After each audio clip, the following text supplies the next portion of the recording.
ወይዘሮ ማርታ ከባድ ውሳኔ ወስናለች። እያንዳንዱ ነገር ደርሼበታለሁ ስትል ትልቅ ውሳኔም ወስናለች። ለአቶ ደረጀም እያንዳንዱ ነገር ከነገረችው በኋላ አስፈላጊ የሆነውን እርምጃ ወስዳበታለች።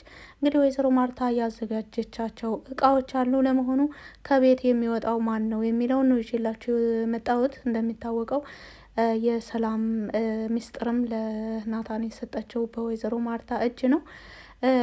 ከዛም በላይ ወይዘሮ ማርታ ሰላም ጋር ሄዳ በነበረበት ጊዜ የነገረቻት አንዳንድ ሚስጥር እሱን መነሻ በማድረግ የአቶ ደረጀን ሁኔታም ከግምት ውስጥ በማስገባት ወይዘሮ ማርታ አሁን ላይ ትዳሯን ላለማፍረስ ብዙ እየጣረች ነበር።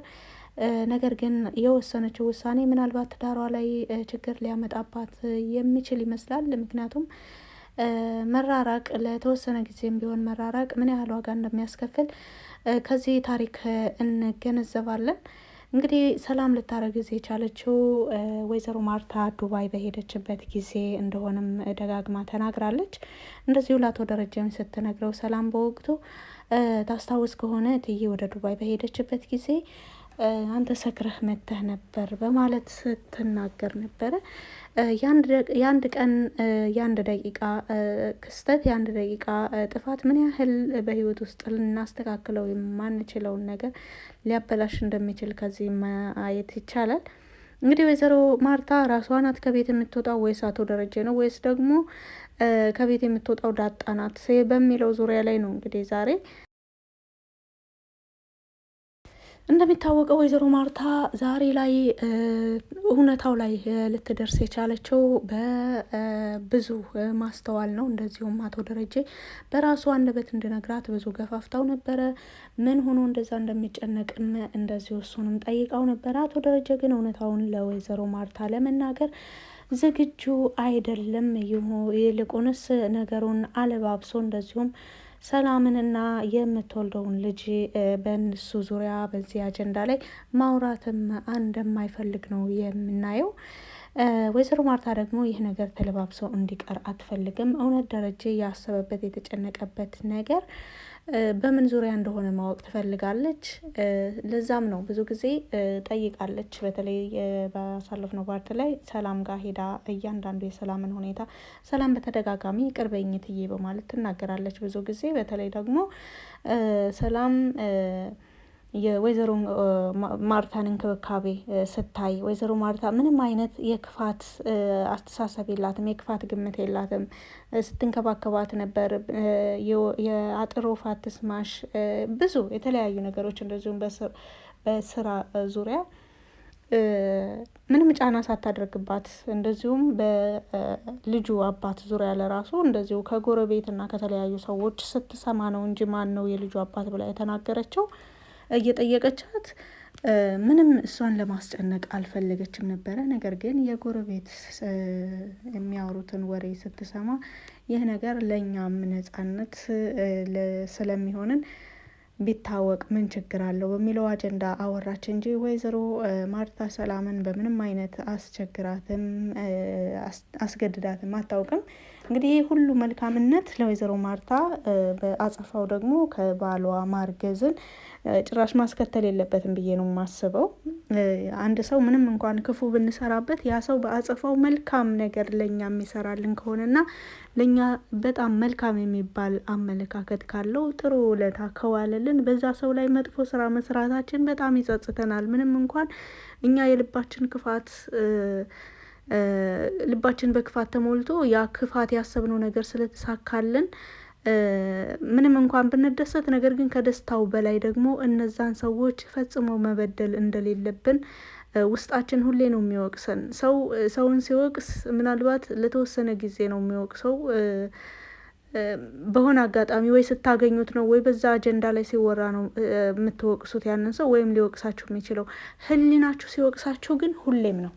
ህሊና ሲወቅስ ሁሌም ነው፣ እረፍት የለም። ከዛ ቦታ መራቅ አትችሉም፣ ከህሊናችሁ መራቅ አትችሉም። መቼም ምንም እንኳን አንድ ሰው ይወቅሰናል፣ ንግግሩ ምናልባት እኛን ሊጎዳን ይችላል፣ ሊያስደስተን ይችላል ብለን ስናስብ ከዛ ሰው ልንርቅ እንችላለን። ያንን አጀንዳ ማንሳት መርሳት እንችላለን። ሌላ አጀንዳ መያዝ ወይም ያንን ትተን በቃ ሌላ ህይወት መጀመር እንፈልጋለን። ነገር ግን ህሊናችን የሚወቅሰንን ጥፋት ስናጠፋ ምንም ቢሆን ብንርቅ ከህሊናችን መራቅ አንችልም። በተለይ ደግሞ ብቻችንን በምንሆንበት ጊዜ ብዙ ክፉ ሰዎች ባይዘዌ ሌሊቱን ክፍለ ጊዜ ያን ያክል እረፍት የላቸውም። እንደዚሁ ጸጥ ባለበት ወቅት ላይ ምንም እረፍት የላቸውም። እንግዲህ ሰላምንም እረፍት የነሳት ነገር ይኸው የወይዘሮ ማርታ መልካምነት ነው። ሰላምዬ ማስታወሻ ፎቶ እንነሳለን፣ ሰላምዬ ማስታወሻ እንዲሆንሽ እያለች የተለያዩ ነገሮች እንደዚሁም ያማረሽን ነገር ጠይቂኝ አመጣልሻለሁ፣ ብዙ መልካም ነገሮችን ወይዘሮ ማርታ ስታስብላትና ስታደርግላት ነበረ። በአጸፋው ደግሞ ሰላም በጸጸት እየማማች ነበር። በተለይ ዳጣ ልጇ መሆኗን ካወቀች በኋላ የተረገዘው ልጅ ምንም እንኳን በፍላጎቷ ብታረግዘውም የተረገዘው ልጅ አሁን አቶ ደረጀንም መበደል እንደሚሆን ነው እየተረዳች ያለችው። እሷ እንግዲህ ወይዘሮ ሰላም የዚህ ቤት ወራሽ ይሆናል፣ የአባቱ ንብረት ነው፣ የአባቱ ሀብት ነው ብላለች በአንደበቷ። ልጅ ሳይወለድ ስለ ውርስ ባይወራ ጥሩ ነበር። ይሁን እንጂ እንግዲህ ወይዘሮ ማርታ ምንም እንኳን መልካም ብትሆን ከክፉ ሰዎች መዳን አልቻለችም። ወይዘሮ ማርታ ግን እንደዚሁ ነገሩን በጣም የምታካብደውና ትዳሯን የምታፈርስ አይመስለኝም። ምንም እንኳን በአሁኑ የወሰነችው ውሳኔ በጣም ከባድ ቢሆንም ለተወሰነ ጊዜ ብቻዋን ሆና አስባበትና ትክክለኛውን ውሳኔ ትወስናለች የሚል ግምት አለኝ። ሁሉም ነገር እንዳሰብነው ላይሄድ ይችላል። ነገር ግን ጠላቶቻችን በሚያሰምሩልን መንገድ ከመሄድ ባላሰብነው መልኩ ብንሄድ ነው የሚሻለው ብዙ ጊዜ። ምክንያቱም አንዳንድ ሰዎች በተለይ ደግሞ በትዳር መፈተን ይኖራል። አንዳንድ ክፉ ሰዎች በትዳር መካከል ጣልቃ ለመግባትና እዛ ትዳር መካከል ምናልባት ለማስተካከል የማይቻልበት መንገድ ላይ ሁሉ ሊያደርሷቸው ይችላሉ። ከተሳካላቸው እስከ መጨረሻ ድረስ ይሄዳሉ። ካልተሳካላቸው ደግሞ እንደዚህ መሀል ላይ ትተዋቸው ይሄዳሉ። እና ያንን እነሱ መሀል ላይ የተውትን ነገር እናንተ ማጽደቅ ማለት ነው። አንድ ትዳር ላይ የሆነ እንከን ተፈጠረ ማለት ያንን ትዳር ትቶ መሄድ ማለት ለክፉዎች፣ ለመሀል ጣልቃ ለሚገቡ ሰዎች ነገሩን ማቅለል ነው። ይበልጥ እነሱ እንዲመቻቸው ማድረግ ነው። እና ወይዘሮ ማርታ እንደዚህ ታደርጋለች ብዬ አላስብም። አስተዋይ ናት ከምንም በላይ እና አሁን ላይ የወይዘሮ ማርታና የአቶ ደረጀ የትዳር ህይወት ምንም እንኳን ፈተና ላይ ቢሆንም ይህ ትዳር ይፈርሳል ብዬ አላስብም። እንደዚሁ የምጥን እናትና አባቶች ተጣልተው ምጥን ታማ ነው ያለችው፣ በጣም ተጨናንቃ ነው ያለችው። በትምህርት ቤት ጥሩ ውጤት እያመጣች አይደለም። ይህንን እያንዳንዱ ነገር ወይዘሮ ማርታ ታውቃለች። እና አቶ ደረጀና እሷ ቢጣሉና ቢለያዩ ልጆቹ ምን ያህል ተጽዕኖ እንደሚያሳድርባቸውም ታውቃለች። የሚገርመው ነገር ከጊዜው ጋር መገጣጠሙ ደግሞ ይበልጥ ወይዘሮ ማርታ ነገሮችን እንድታገናዝብ ይበልጥ በትኩረት እንድታስብበት የሚያደርግ ነገር ነው ብዬ አስባለሁ። እኔ እና ደረጀ ብንለያይ ነገ ልጆቼ ምን ይሆናሉ? ምን ላይ ይወድቃሉ? ምንስ ይሰማቸዋል? ምን አይነት መስዋዕትስ ሊከፍሉ ይችላሉ በእኛ መለያየት ምክንያት የሚለው ለወይዘሮ ማርታ ማሰቡ አይከብዳትም ብዬ ነው የማስበው። ነገር ግን ወይዘሮ ማርታ እንደ ማንኛውም ሴት ባሏ በሷ ላይ መማገጡ ሊያስከፋት፣ እንደዚሁም ለተወሰነ ጊዜ ብቻዋን ሆና ልታስብበት የሚያስችል ነገር ሊገጥማት ይችላል። ተረጋግታ ማሰብ አለባት። ከዚህም በላይ እርግጥ ወይዘሮ ማርታ አሁን ዛሬ ድንገት አይደለም እየሰማች ያለችው፣ ብዙ ጊዜ የሚያጠራጥሩ ነገሮችን እያየች ነበር። ነገር ግን ይሁን ብላ ጆሮ ዳባ ልበስ ብላ ለአቶ ደረጀ ያላትን እምነት ይበልጥ ነበረ የምታንጸባርቀው። የዳጣም ጉዳይ ብዙ ጊዜ በአቶ ሲሳይ ዙሪያ አውርታለች፣ ተነጋግራ ነበረ። የሆነ ጊዜ ደግሞ አባዬ እያለች አቶ ደረጀን ስታወራ ትንሽ ስፒከር ነበረ እና ሰው መምጣቱን ስታውቅ ስፒከሩን አጠፋቸው። በድምፁን ቀንሳ እያወራች በነበረ ጊዜ መጀመሪያ ስፒከር በነበረበት ጊዜ ወይዘሮ ማርታ ሰምታ ነበረ፣ የአቶ ደረጀን ድምፅ የሚመስል ሰምታ ነበረ እና አባዬ እያለች እያወራቸው ስለነበረ ምናልባት እኔንም እማዬ ስለምትለኝ ብላ ገመተች እንጂ እንደገና ደግሞ እሺ አባትሽን እያወራሽ ነው ላናግረው እኔ በቃ ብላ ስልኩን ስትሰጣት አቶ ደረጀ ደግሞ ወይዘሮ ማርታ ጆሮ ላይ ስልኩን ዘግቶት ነበር ደንግጦና እያንዳንዱ ነገር በሲሳይ ዙሪያ ሲነሳ ይደነግጣሉ። አቶ ደረጀም መደንገጥ ጀምሯል። አሁን እንደዚሁ ዳጣም በሲሳይ ዙሪያ ማውራት አትፈልግም። እያንዳንዱ ነገር ወይዘሮ ማርታ እንድትጠረጥር የሚያደርግ ነገር ነበር። ነገር ግን ወይዘሮ ማርታ እስካሁን ድረስ መልካምነቶቿን ነው ስታንጸባርቅ ያየ ነው።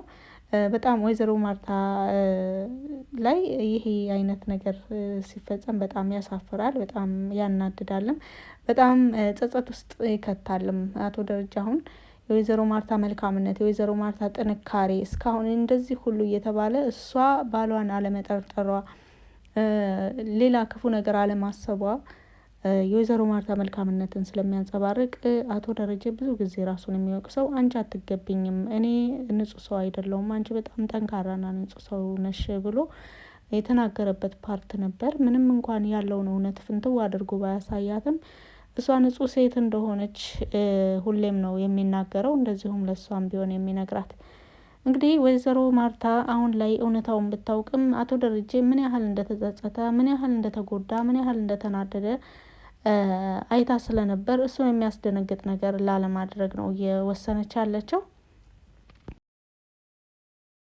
እንግዲህ የዳጣ ሚስጥርም በዳጣ ዙሪያ የተቀመጠው ሚስጥር አሁን ወይዘሮ ማርታ ነገሩን አይታ ለመወሰን ፈልጋለች።